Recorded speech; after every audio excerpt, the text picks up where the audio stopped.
Hari ini kita akan melihat pelajaran dari Nabi Nathan. Setelah kita belajar dari Nabi Samuel dan Nabi Gad, sudah 2 kali tentang nabi-nabi zaman kerajaan. Sekarang kita akan melihat Nabi Nathan, berani tegur bukan asal amin. Jadi pelajaran dari Nabi Nathan, berani tegur bukan asal amin. Jangan amin gitu, ada amin, amin gitu.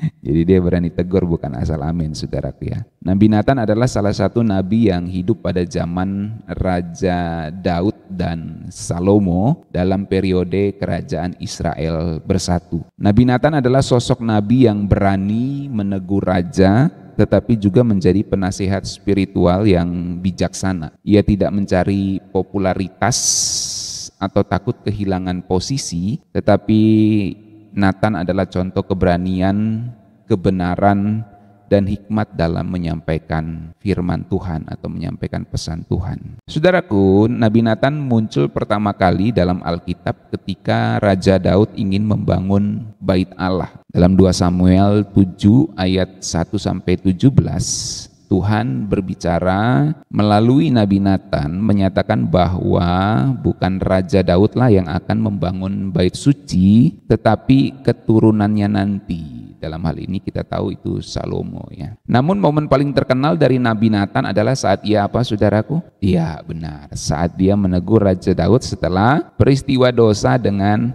Betsheba dan pembunuhan Uria. Dalam 2 Samuel 12 ayat 1-15, dengan menggunakan perumpamaan tentang orang kaya yang merampas domba orang miskin. Nabi Nathan dengan hikmat Tuhan menyampaikan teguran Tuhan dengan keberanian dan hikmat, serta membuat Raja Daud sadar dan bertobat akan kesalahannya. Dari sini kita melihat bahwa Nabi Nathan juga tetap menjadi penasehat kerajaan di masa Raja Salomo, dan dia berperan dalam memastikan Raja Salomo itu diangkat sebagai raja sesuai dengan rencana Tuhan. 1 Raja-Raja pasal 1 ayat 11-40. Nabi Nathan mengajarkan kita, saudaraku, untuk berani menegur dalam kasih, tetap hidup di dalam kebenaran, dan tidak takut kepada manusia melainkan takut kepada Tuhan. Jadi luar biasa ini Nabi Nathan ya. Apa pelajaran yang lebih detail lagi kita dapatkan? Yang pertama, berani menegur tapi dengan hikmat ya. Dalam 2 Samuel 12 ayat 7 ketika dia bercerita tentang kesalahan Daud, maka Nabi Nathan gini, engkaulah orang itu. Gitu. Ketika Daud bilang, waduh itu nggak benar itu orang. Lalu Nabi Nathan secara simpel ngomong di 2 Samuel 12 ayat 7, engkaulah orang itu. Ya, jadi langsung ketemplak itu Raja Daud, saudaraku ya. Ketika Raja Daud jatuh dalam dosa, Nabi Nathan tidak langsung menyerangnya dengan kata-kata kasar. Ia memakai perumpamaan agar Daud menyadari sendiri kesalahannya. Baru setelah itu ia berkata dengan tegas, engkaulah orang itu. Dari sini kita belajar menegur itu penting, tapi harus dengan hikmat ya. Bukan asal menegur saja, tapi menegur itu harus dengan hikmat. Jangan takut menyampaikan kebenaran, saudaraku, meskipun kepada orang yang lebih berkuasa. Secara otoritas Raja Daud itu kuasanya besar sekali, namanya raja, saudaraku ya. Tetapi Nabi Nathan berani menegur Raja Daud karena dia tahu ini kebenaran yang Tuhan sampaikan. Jadi jangan takut menyampaikan kebenaran meskipun kepada orang yang lebih berkuasa, tentu dengan hikmat dan santun, saudaraku ya. Teguran yang benar bukan untuk menjatuhkan tentunya, tapi untuk membangun seseorang dan membawa seseorang kepada pertobatan. Jadi teguran yang benar itu bukan untuk menjatuhkan wibawa atau menjatuhkan kehidupan seseorang, tapi untuk membangun dan membawa seseorang itu kepada pertobatan. Jadi teguran yang penuh hikmat itu bikin seseorang itu sadar, bukan bikin sekedar tersinggung ya, tapi bikin orang itu sadar. Itulah teguran yang penuh hikmat. Lalu yang kedua, kita belajar dari Nabi Nathan ini, jangan takut bicara kebenaran meskipun itu tidak populer ya. Kalau tadi soal tegurannya, ini sekarang soal bicara kebenaran dengan berani meskipun itu nggak populer. Ya. 2 Samuel 7 ayat 4 sampai 5, di situ dikatakan bukan engkau yang akan mendirikan rumah bagiku. Wah, itu kan bisa menyinggung Raja Daud tuh, ya kan? Bukan engkau yang membangun rumah bagiku. Daud bisa bilang, loh saya raja, saya punya kuasa. Tapi Nabi Natan tetap menyampaikan kebenaran yang berasal dari Tuhan. Saat Daud ingin membangun bait Allah, ya, Nabi Natan pertama-tama mengizinkan, tapi kemudian Tuhan berbicara kepadanya dan Nabi Natan berani meralat perkataannya dan menyampaikan pesan Tuhan dengan jujur. Ya. Jadi awalnya Nabi Natan bilang, oke, bangun saja. Tapi ternyata Tuhan bicara melalui Nabi Natan, itu kan saat Tuhan belum bicara melalui Nabi Natan. Tapi saat Tuhan bicara melalui Nabi Natan, akhirnya Nabi Natan meralat perkataannya. Dia bilang, ternyata Tuhan ngomong nih, bahwa bukan kamu yang bangun bait suci, ya Baginda Raja Daud. Ya kira-kira gitu kalau bahasa sopannya dia. Baginda Raja Daud, jangan bangun bait suci, bukan kamu yang akan bangun. Raja Daud kan bisa ngomong kayak gini aja, loh, dananya sudah ada. Aku ini raja, dananya ada. Kalau kita mau bangun gereja ini dananya aja belum ada, saudaraku ya. Ini dananya sudah ada gitu ya. Segala peralatannya sudah ada. Nggak susah lah ya. Tetapi Raja Daud taat juga ya. Nah, tapi karena kita fokus pada Nabi Natannya, kita melihat bahwa Nabi Natan itu berani meralat perkataannya meskipun nggak populer. Dan untungnya Raja Daud juga nggak nyala-nyalain gitu ya. Loh, tadi kamu bilang boleh saya bangun. Ya makanya dengar suara Tuhan dulu baru ngomong, ya kira-kira kayak gitu ya.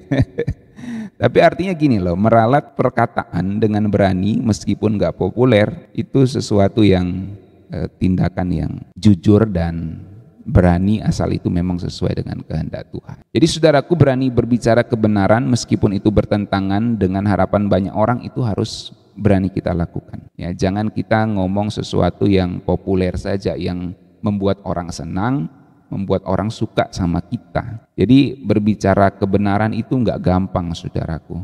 Karena siap-siap aja itu nggak populer, siap-siap aja orang tidak mau dengar, gitu ya. Kalau pakai bahasa media sosial itu siap-siap aja viewernya dikit.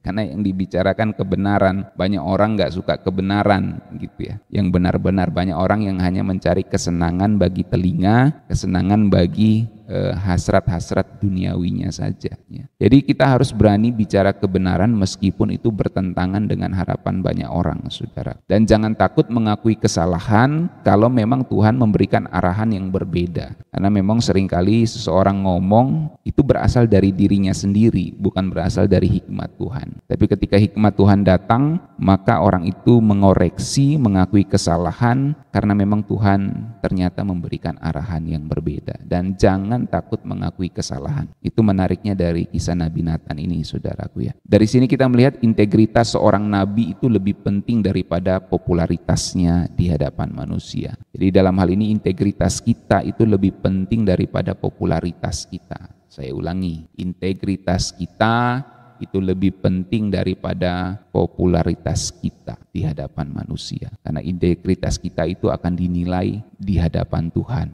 pada akhirnya dengan seterang-terangnya. Karena kita bisa sembunyi dari manusia, saudara. Manusia tidak tahu kehidupan kita 24 jam. Tetapi di hadapan Tuhan semua telanjang, terbuka, tidak ada satupun yang dapat kita sembunyikan. Maka integritas itu lebih penting daripada popularitas di hadapan manusia. Jadi jangan jadi hamba pujian, saudaraku. Tetapi jangan jadi hamba pujian manusia.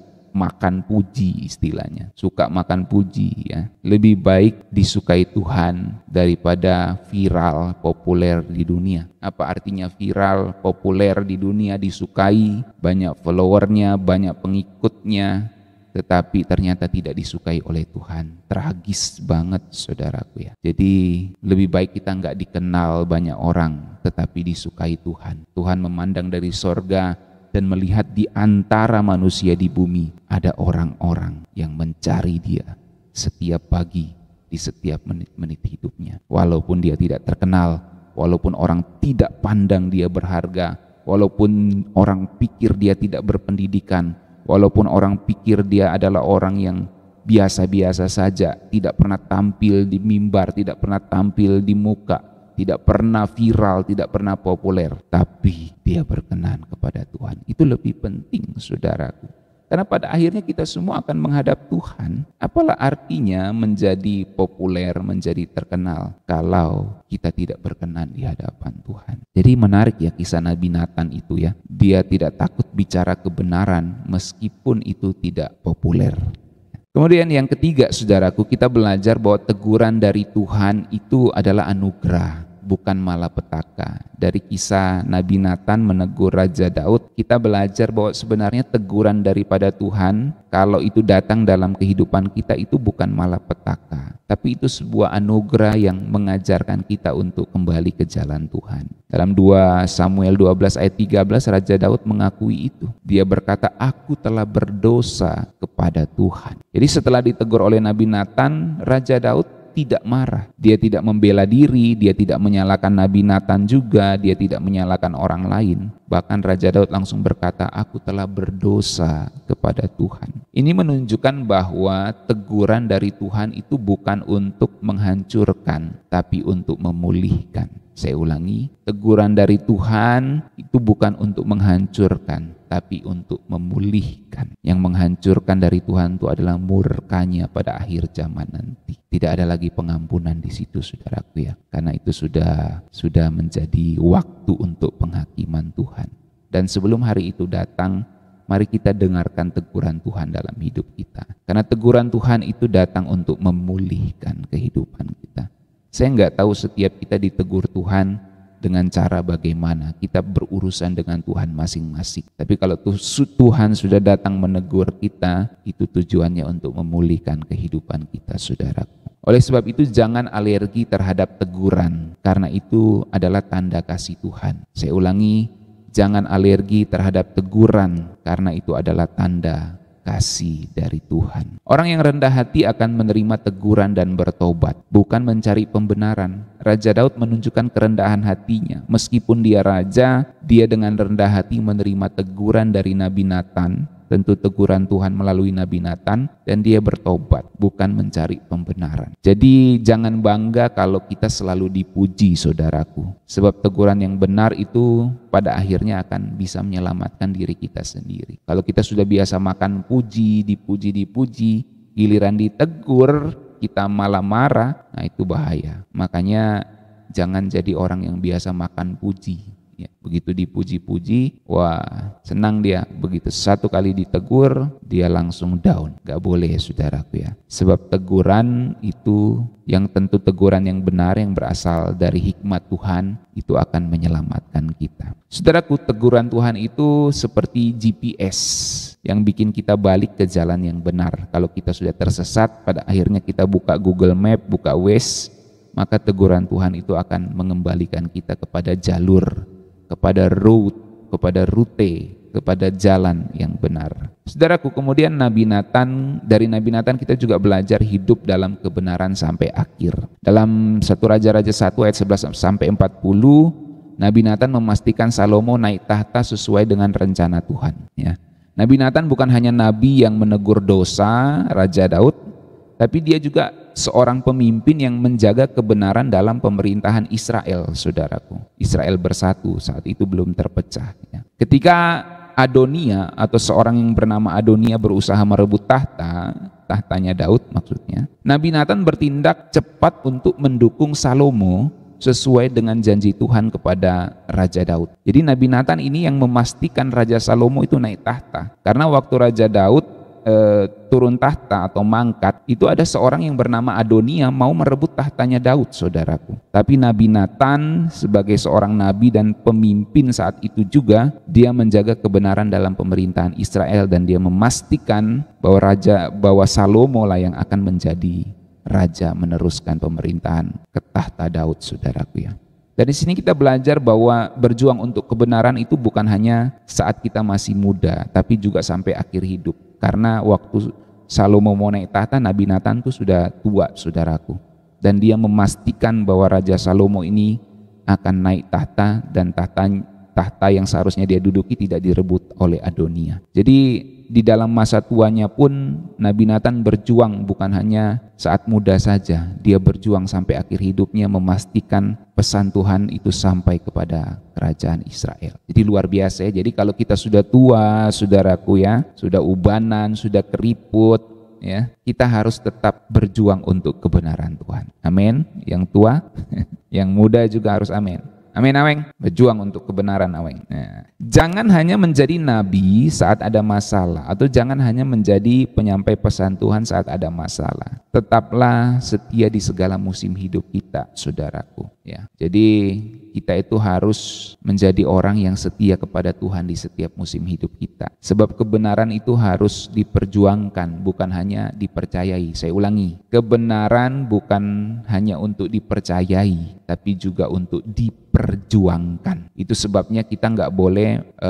mengambil kebenaran hanya untuk diri kita sendiri. Kebenaran itu harus kita bagikan. Kebenaran itu harus kita perjuangkan untuk kita bisa pastikan kebenaran ini bukan hanya sampai kepada kita untuk kita percayai, tapi juga untuk kita perjuangkan supaya kebenaran itu diketahui, dipahami, dan dipercayai oleh orang lain. Itu namanya kebenaran harus diperjuangkan, bukan hanya dipercayai. Jadi orang yang benar itu enggak cuma ngomongin kebenaran, saudaraku, tapi juga memperjuangkannya. Orang yang benar bukan cuma ngomongin kebenaran, tapi dia harus memperjuangkan kebenaran itu. Amin.